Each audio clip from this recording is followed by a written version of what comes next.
So I braided my hair thinking it would give me like cute beach waves. It did not do that. Also, I am wearing a Christmas shirt. You can't really see it. I wear them year round, so you're gonna have to get used to it on this channel. I'm really sorry.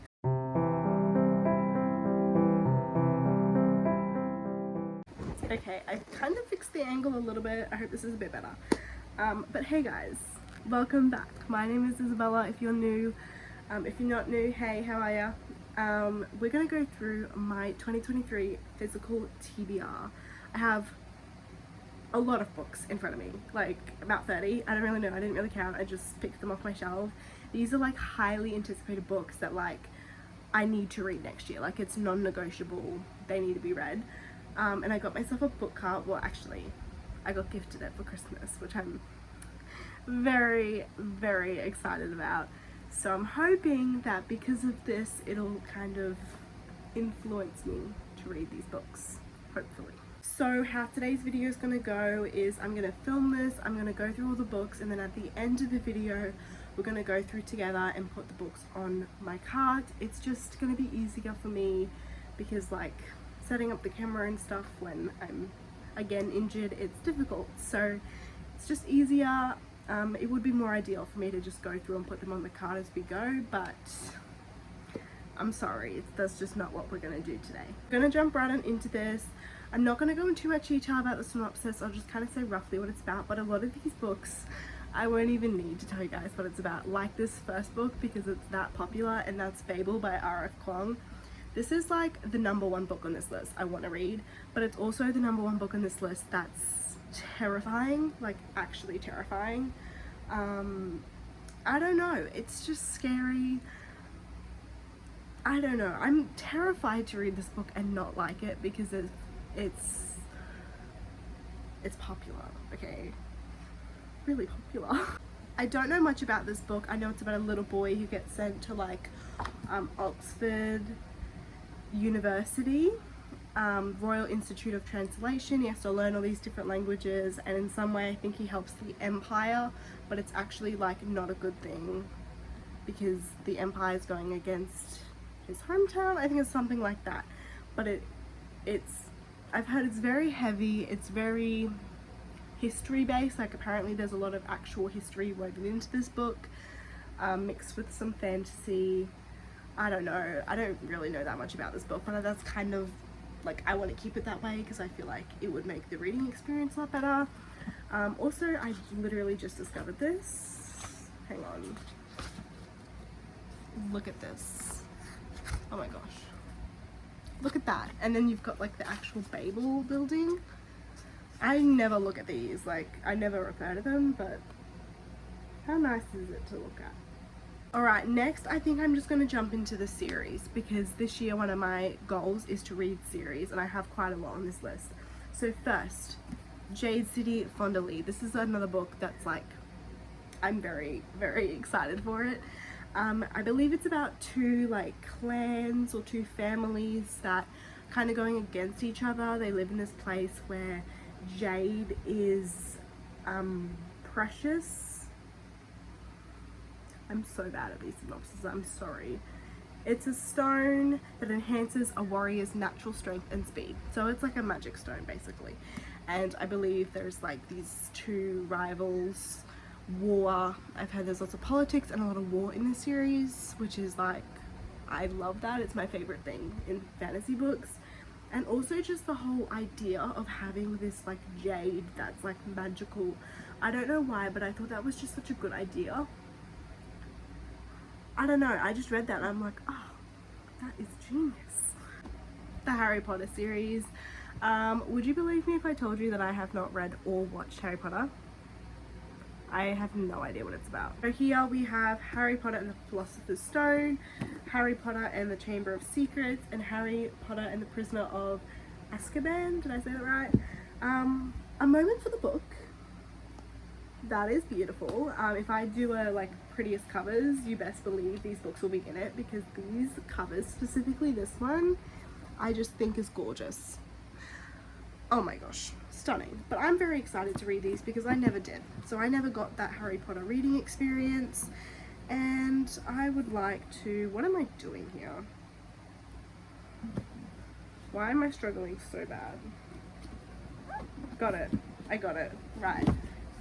Sorry, I was trying to figure out the order of this. I don't know why I struggled so bad to do that. Anyways, I'm really excited to read these and get the hype, I guess. I don't know, I didn't grow up with Harry Potter, unfortunately, so I don't really know anything about it. Although I do know that in my town there was this one guy that always looked like got compared to Hagrid. Is that his name? Is this Hagrid?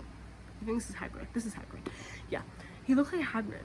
And every time someone would walk past him and say, look, it's Hagrid. And I'm like, who's Hagrid? I can confirm he does in fact look a lot like Hagrid. So, maybe he was Hagrid, honestly.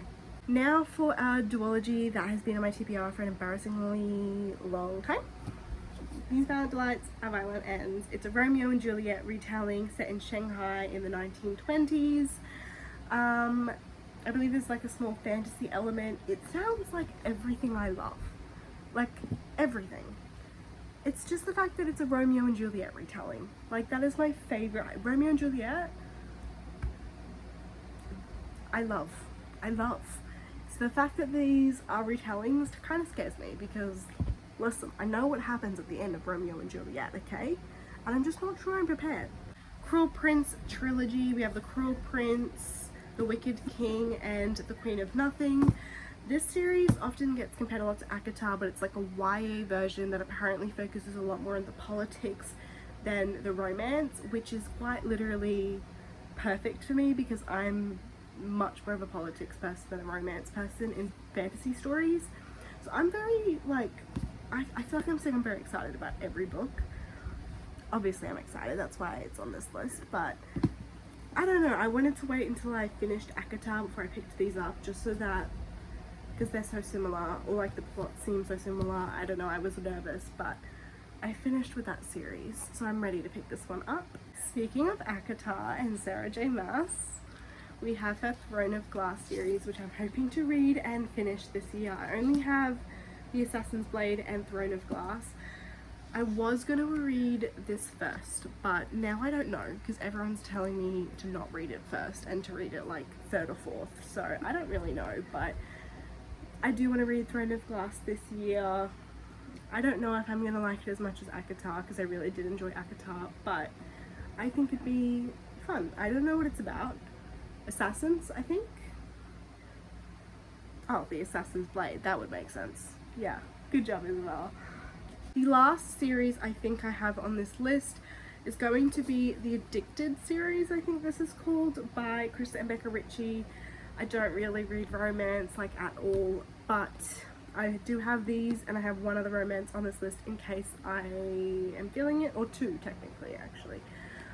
But this, I've heard that it's a darker, like it's got some darker themes, and considering it's literally about addiction, yeah, it has some darker themes. Okay, I fixed the camera up, you guys keep slowly slipping. Anyway, when I read romance, I have found that I do need a darker or like a more heavy plot point, just because otherwise I feel like it's too like fluffy, and I don't like fluffy romance.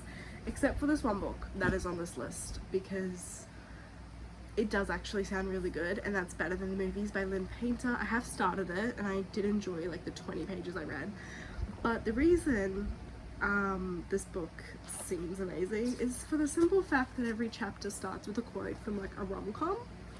That's all it takes, honestly. That's literally all it takes, and I want to read this book. It is YA romance, it's a fluffy book, not something I usually pick up, but this is going to be on the list in case I want a romance. Gotta have options. We have a few fantasy standalones, so I have this one which is Bravely, which is obviously a Brave retelling. I picked this up the minute I saw it in the store because cover. It was a cover buy. I love redhead chicks in books. I don't know why. And in movies, I just think they're always like badass characters, and she's brave, so obviously, or Merida, so obviously she's a badass character. We have Hotel Magnifique by Emily J. Taylor. How does this have a... Dude, I literally... This has been sitting on my shelf. Are you kidding me? fine, doesn't matter. The only thing I know about this book is that it's about like a magical hotel, and I bought this right after I finished reading Nevermore, which has got a magic hotel in it, and I was like, I like this. It is something that I enjoy, magical hotels, so I'm excited to read this. Don't know if I'm gonna wait till October or not. Look at that. Another book we have that has actually been on my TBR for like 2 years. My brother bought it for me, and it is The Sea Queen. This I like don't really know anything about, and I want to keep it that way. I want to keep it brief. The only thing I know about this book though is I opened it up, and right at the start of the book there's like a places and characters list. So this is like a fantasy book. Like, it's not a fantasy book, it's a fantasy book. So I'm a little nervous. The fact that there's that at the start. Oh, I don't know half these words. Oh my, this is gonna be fun. That's gonna be fun. Oh gosh. Now for some gothic reads, could you say that? I have The Book Eaters, which I'm so excited for this book. It's literally about like a child, I believe, that can like, well, there's book eaters, right, that eat books. Weird, I know. But then there's this child that ends up being like a mind eater. So like they eat minds. That's fantastic. That's amazing. Also cover. Stunning. The Ghost of Gracie Flynn by Joanna Morrison. This is a book that I picked up because I do really enjoy like darker gothic horror books.